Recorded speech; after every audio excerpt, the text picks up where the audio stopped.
Hello, guys. Happy New Year. Happy 2020. This is the first week of January. And I just want to give you guys an idea. There's a lot of people out there who have ideas and they're forming in their head, but they're not doing anything about it.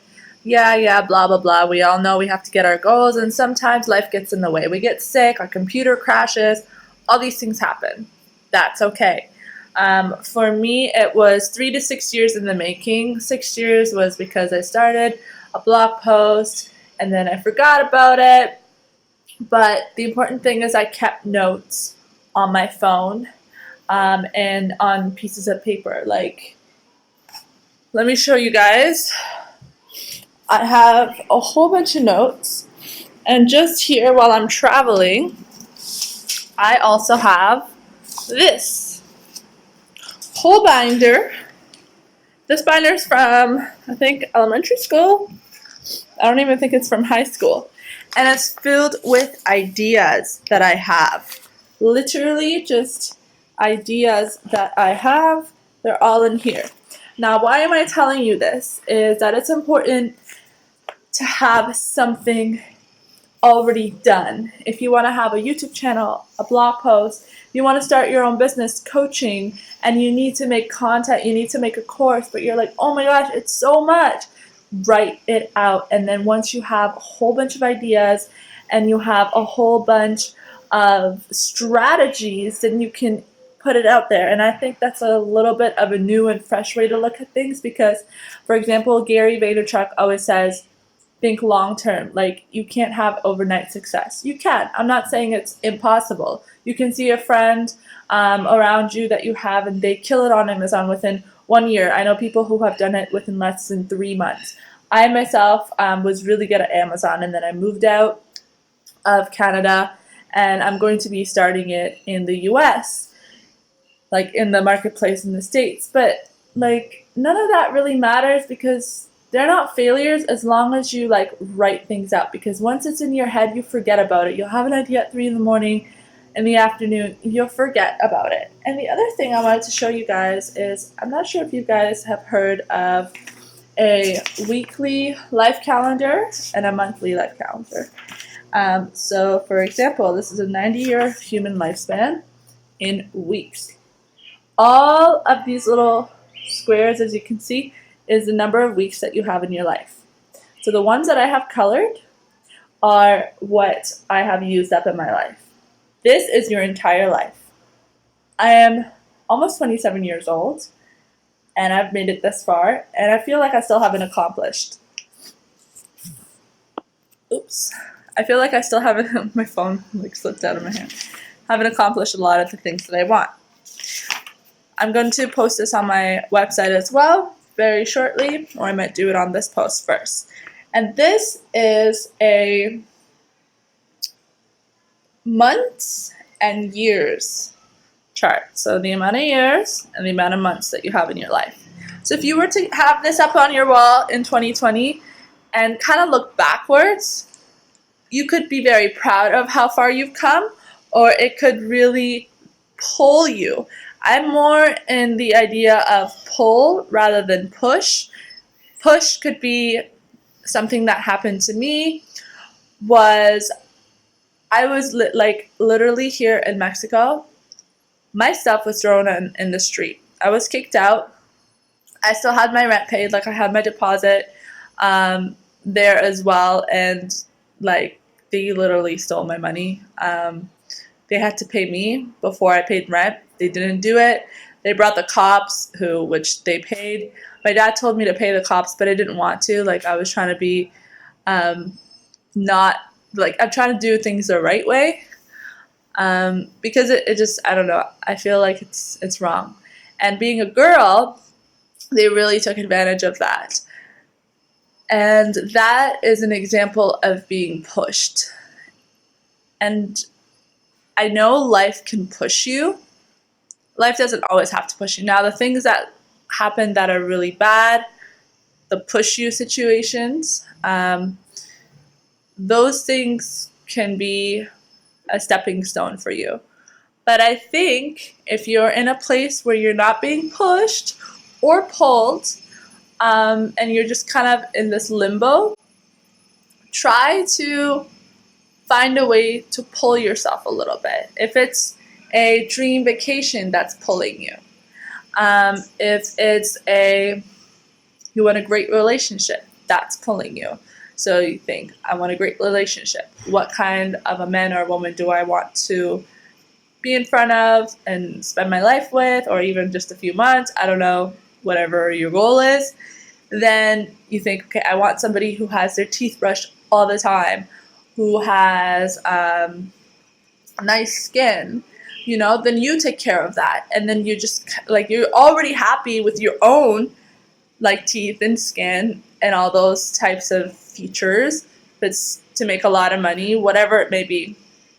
Then, like, I already feel a lot better like with myself, although I want certain things like the money, the maybe car, which I don't really want it or need it right now here in Playa del Carmen, but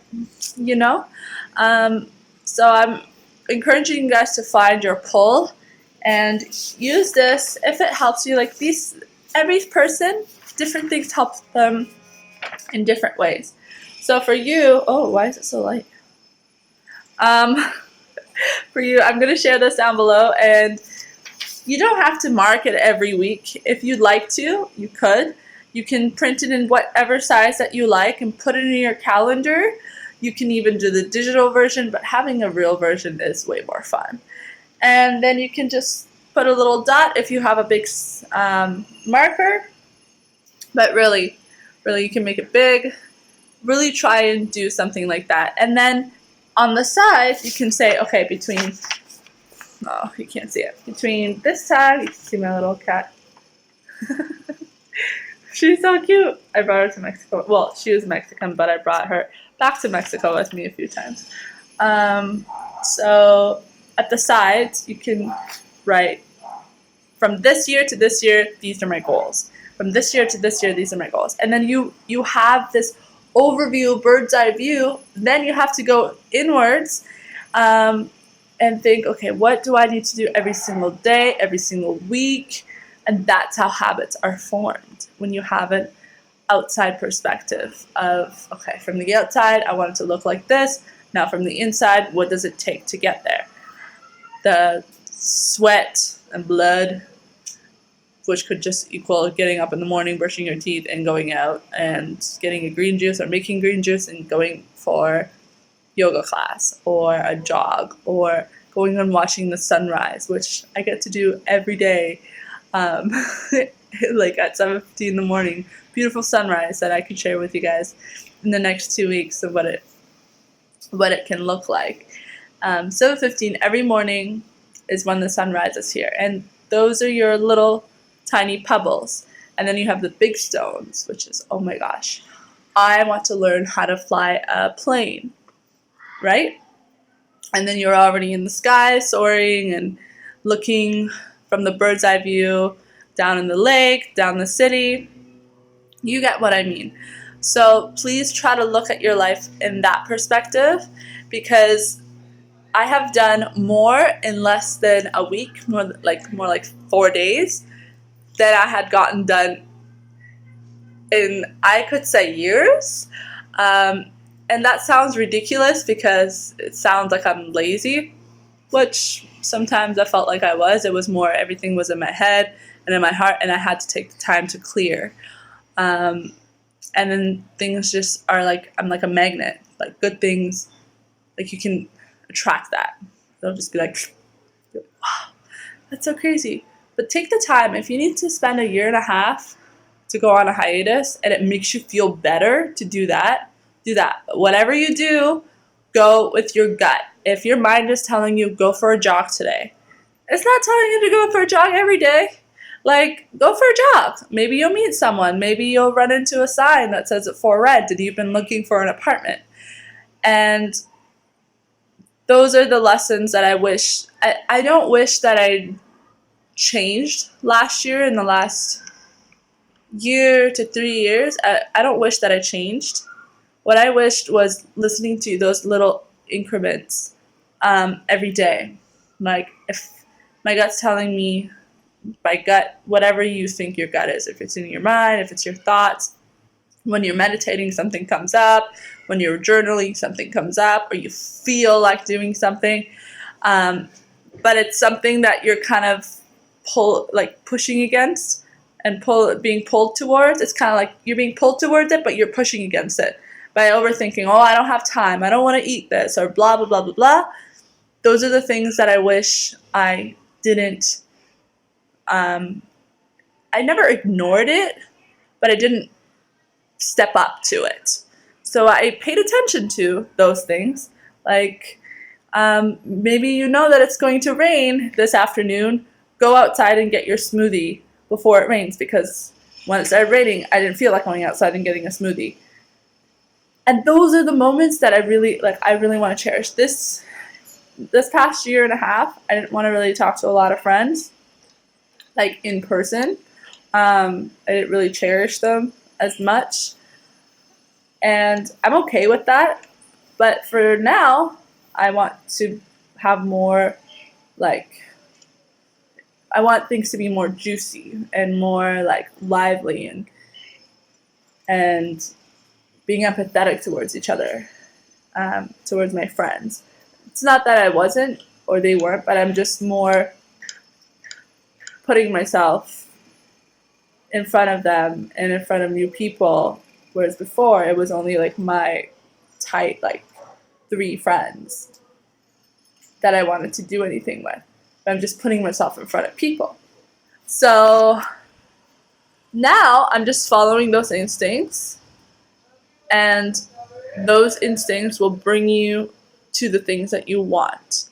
And you will be please write in the comments, in the next 2 months, save this post, come back to these comments, and write even the tiniest little thing. You felt like going to go get ice cream, and you were like, no, I don't want to spend money, or I don't want to have the sugar, but you really wanted to go get ice cream. You've been thinking about it for more than 20 minutes to 2 hours. You're like, I want to go get ice cream, but you're just sitting down, you're doing your work, you're not doing it, or you make yourself busy with something else. Do it, and then tell me what happens, the outcome. A few things might not do anything. Some of them might just make you feel really good and cherish that moment, and that's what I'm looking for. I think 2020 is important to minimalize on the other things in life. For example, having a lot of stuff that is unnecessary. I had a lot of jewelry that I got rid of. I just did a post on my little jewelry stand, and I just use excuse my house, not the prettiest, but so this is just a hanger that you're supposed to put behind your door for your clothes. You can put it behind your closet if it's not too tall. And then I put all of my earrings up here, in between here. I put my bracelets on the middle, and then, oh, can you see it? Yeah. And then I put my necklaces here.